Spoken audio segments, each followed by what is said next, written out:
ஆண்டவர்கள் பிரியமான சகோதர சகோதரிகளே, உங்களை மீண்டுமாய் இந்த ஒரு சிறப்பு தொடர் செய்தியிலே உங்களை சந்திப்பதில் பெரும் மகிழ்ச்சி அடைகிறோம். திருப்பலியினுடைய மேன்மையை குறித்து திருவை நமக்கு கற்பிக்கிற பாடங்களை நாம் கொஞ்சம் கொஞ்சமாக படித்து கொண்டு இருக்கிறோம். இந்த பாடங்களை தெரிந்து கொள்வது நமக்கு அவசியம் என்பதனாலே இதை புஸ்தகத்தில் இருக்கக்கூடிய எழுத்துக்கள் என்ன அவர்கள் உரைத்திருக்கிறார்கள் என்பதை எல்லாம் நாம் மீண்டும் ஒரு முறை அறிந்து கொள்வதற்காக இந்த ஒரு செய்தியை உங்களோடு பகிர்ந்து கொள்கிறோம். இதெல்லாம் எங்கே இருக்குது அப்படின்னு நம்ம தெரியாமல் இருக்கக்கூடாது. இதெல்லாம் திருப்பலி புத்தகத்திலேயே நமக்கு இந்த பாடம் கொடுக்கப்பட்டிருக்கிறது. அதன்படி தான் நம்முடைய வழிபாடுகள் எல்லாம் நடந்து கொண்டிருக்கிறது. ஸோ இதையெல்லாம் நீங்கள் கேட்கிற போது உங்களுடைய குருவானவர் இந்த கட்டமைப்புக்குள்ளே நிற்கிறார் என்று சொன்னால் அது அவருடைய ஒரு ஆசை அல்ல, அது திரு அவையினுடைய படிப்பினை. அந்த படிப்பினைக்குத்தான் அந்த குருவானவர் அந்த செயல்களை அப்படி செய்து கொண்டிருக்கிறார். இதை நீங்கள் புரிந்து கொள்ள வேண்டும். இதை ஏன் இப்படி செய்யக்கூடாது, இதை ஏன் ஃபாதர் அப்படி பண்ணக்கூடாது அப்படின்னு நிறைய பேர் என்ன செய்கிறாங்க, அவங்கவுங்களுடைய விருப்பத்தை எல்லாம் என்ன செய்கிறாங்க இந்த திருப்பலியில் போட்டு பார்க்க விரும்புகிறாங்க. எங்களிடத்துலேயே நிறைய பேர் சொல்லுவாங்க, இதை நீங்கள் அப்படி பண்ணலாமே, இது இப்படி பண்ணலாமே. அப்படியெல்லாம் செய்ய முடியாது. சில விஷயங்களை நம்ம திரு அவை நம்ம கொடுத்துருக்கிற அந்த ஆர்டரின் படி தான் நம்ம செய்ய முடியும். ஆகவே தான் இந்த காரியத்தை எல்லாம் உங்களுக்கு அறிய தருகிறோம். இது நமக்கு கொடுத்திருக்கக்கூடிய அந்த படிப்பினை. ஆக இந்த திருப்பலியினுடைய ஒவ்வொரு கட்டமாக நம்ம அதை பார்த்து கொண்டு வருகிறோம். இதில் ஒரு முக்கியமான ஒரு காரியம் இந்த பாவ மன்னிப்பு வழிபாடு என்று சொல்லி ஒரு திருப்பலியில் முதல் பகுதி அமைந்திருப்பதை பார்க்குறோம். முதல்ல பிதாசுதன் போட்டுட்டு தந்தை மகன் தூய ஆவியாரின் பெயராலே வாழ்த்து சொல்லிட்டு மூவரு தேவனுடைய பெயராலே மக்களை வாழ்த்தி வரவேற்ற பிறகு அந்த பாவ மன்னிப்பு வழிபாடு ஒன்று நடக்கிறார். ஒரு சிறிய முன்னுரைக்கு பிறகு நடக்கும்.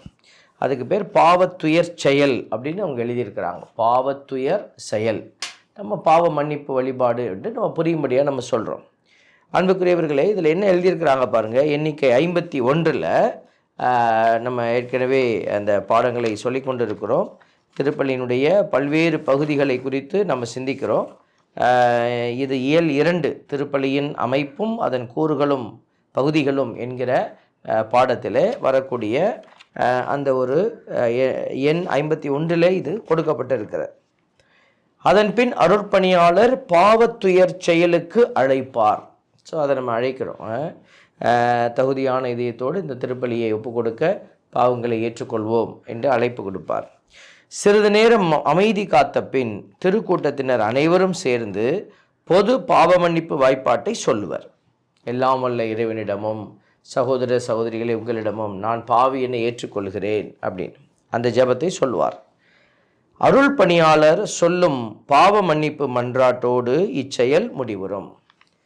அப்புறம் கடைசியாக பார்த்தீங்கன்னாக்கா எல்லாம் வல்ல இறைவன் நம்மீது இரக்கம் வைத்து நம் பாவங்களை மன்னித்து நமக்கு நித்திய வாழ்வை அருள்வாராக அப்படின்னு சொல்லி குருவானவர் அந்த ஜெபத்தை முடிப்பார் பாருங்களேன். அதுதான் அதோடு அது முடிவரும். இதற்கு ஒப்புரவு அருள் அடையாளத்தின் ஆற்றல் கிடையாது.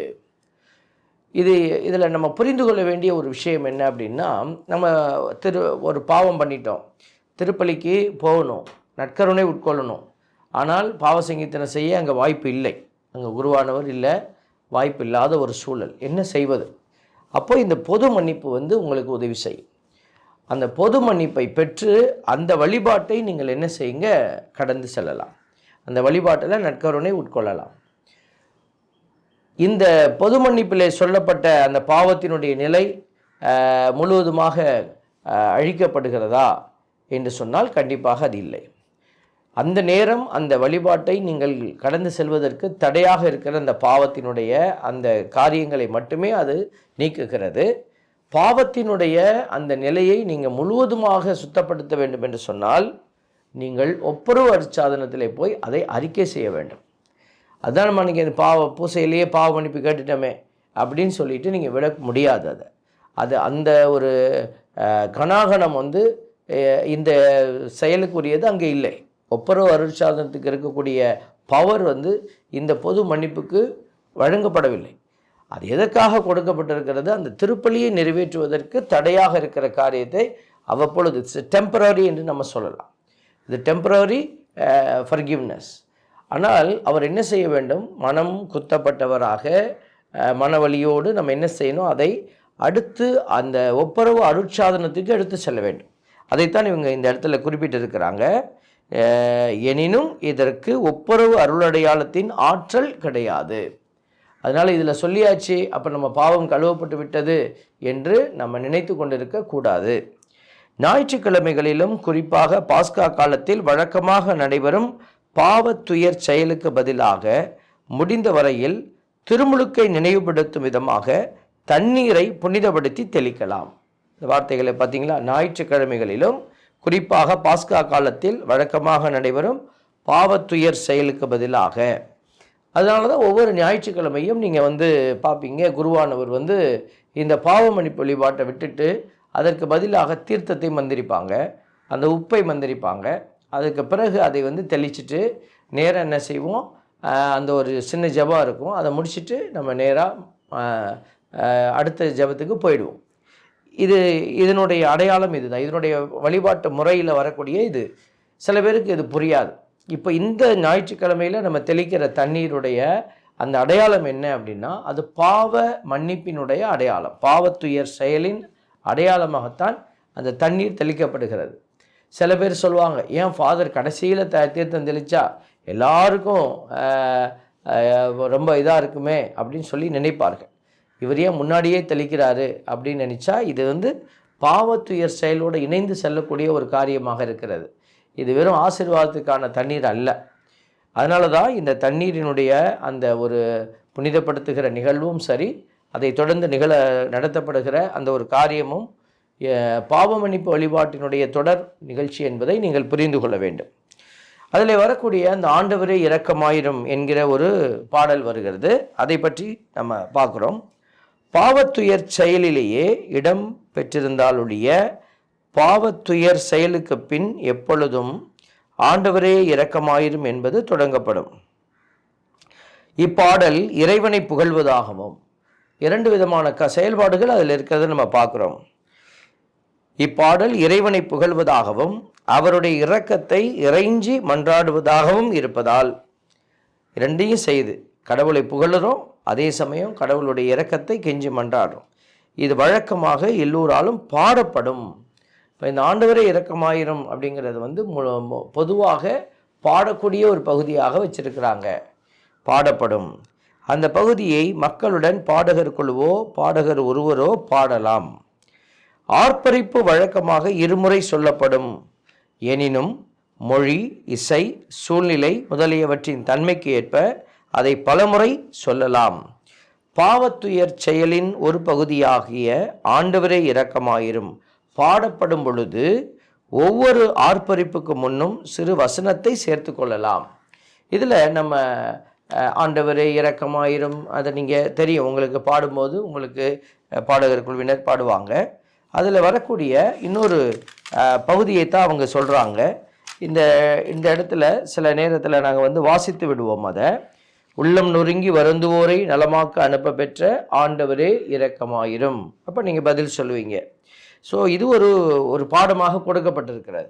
ஒன்று நம்ம ஆண்டவரே இரக்கமாயிரும் அப்படின்னு நம்ம பாடுவோம் வழக்கமாக. கிறிஸ்துவே இரக்கமாயிரும், ஆண்டவரே இரக்கமாயிரும் பாடி முடிப்போம்.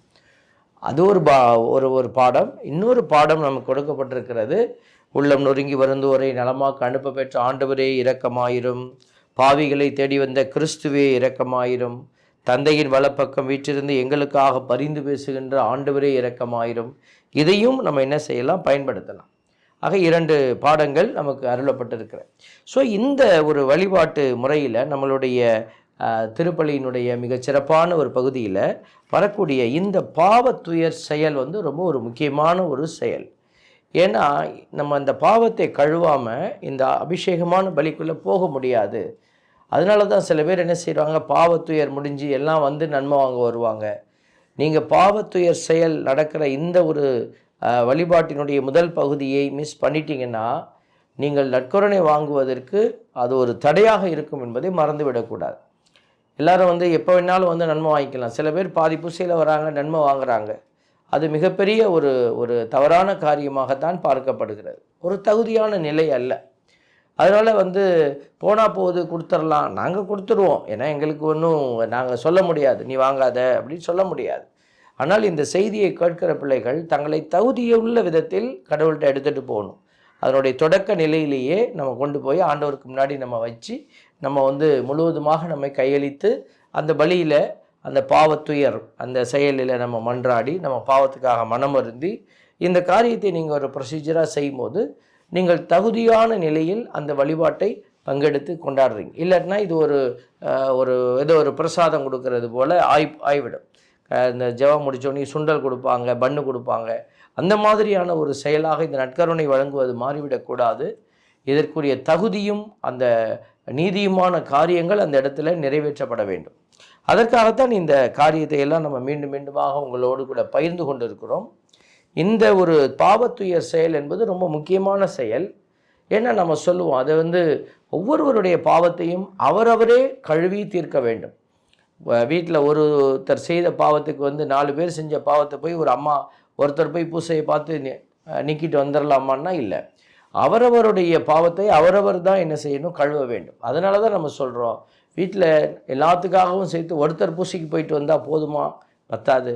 அவரவர் அவரவருடைய ஆத்மாவை சுத்தம் செய்து கொள்ள திருப்பலிக்கு செல்ல வேண்டும். இந்த மாதிரியான அந்த அருள் அடையாளத்தினுடைய அடையாளங்களை பின்பற்றி அவர்கள் ஆசீர்வாதமான நற்கருணையை பெற்று ஆண்டவருக்கு முன்னாடி அவங்க நிறைவை பெற்றுக்கொள்ள வேண்டும். இந்த ஒரு காரியம் அறியப்படாததுனால நிறைய பேர் என்ன செய்கிறாங்க, கடவுளுடைய திட்டத்திலிருந்து விலகி நிற்கிறாங்க. வெளியில் போய் உட்கார்ந்துக்கிறாங்க, பூசை ஆரம்பித்து பாதிக்கு வருவாங்க. அப்போ இந்த குறைகளை எல்லாம் நீங்கள் சரி செய்ய வேண்டும் என்பதற்காகத்தான் நம்ம இந்த அடையாளத்தை சொல்கிறோம். ஸோ இதை இந்த பாவத்துயர் செயல் என்பது ஒரு முக்கியமான செயல்.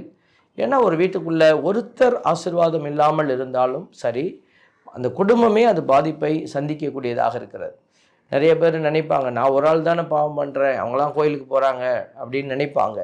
அந்த ஒரு சிலரால் தான் அந்த குடும்பமாக பிடித்து வைக்கப்பட்டு கொண்டு இருக்கிறது. அந்த குடும்பங்கள் அந்த ஒருத்தரும் கோயிலுக்கு போகாமல் விட்டுட்டாங்கன்னா அந்த குடும்பம் சரிஞ்சிடும். அந்த ஒருத்தரால் தான் அந்த குடும்பம் தாங்கி பிடிக்கப்பட்டு கொண்டு இருக்கிற. அதை நம்ம புரிந்து கொள்ள வேண்டும். அப்போ கோயிலுக்கு போகாதவர்கள், கடவுளை தேடாதவர்களும் என்ன செய்யணும், தங்களுடைய பாவ நிலையை உணர்ந்து, தங்களுடைய இயலாமை உணர்ந்து அதை தீர்த்து கொள்ளுகிற, அது தன்னை புனிதமாக்கி கொள்கிற, கடவுளுடைய திட்டத்தில் நம்மை இணைத்து கொள்கிற அடையாளமாக இருக்கிற இந்த திருப்பலியினுடைய மேன்மையை அவர்கள் உணர்ந்து கடைபிடிக்க வேண்டும். ஆகவே இந்த அருமையான நேரத்தில் அன்பு சகோதர சகோதரிகளே, இந்த பாவத்துயர் செயலை குறித்து இன்று சிந்தித்திருக்கிறீர்கள். கண்டிப்பாக நீங்கள் அடுத்த திருப்பலிக்கு இந்த பாவத்துயர் செயல் நடக்கிறதுக்கு முன்பாகவே, அது நம்ம தொடக்கத்துக்கே போயிடணும். நீங்கள் அட்லீஸ்ட் லேட்டாக போகாமல் இதை நீங்கள் கருத்தாய் கவனித்து உங்கள் பாவத்தை கழுவி கொள்வதற்கு அதுக்கு முன்னாடியே நீங்கள் ஓடிப்போய் அந்த திருப்பலியிலே பங்கெடுத்து நிறைவை கண்டு மகிழ உங்களை வாழ்த்தி வரவேற்கிறோம். God bless you.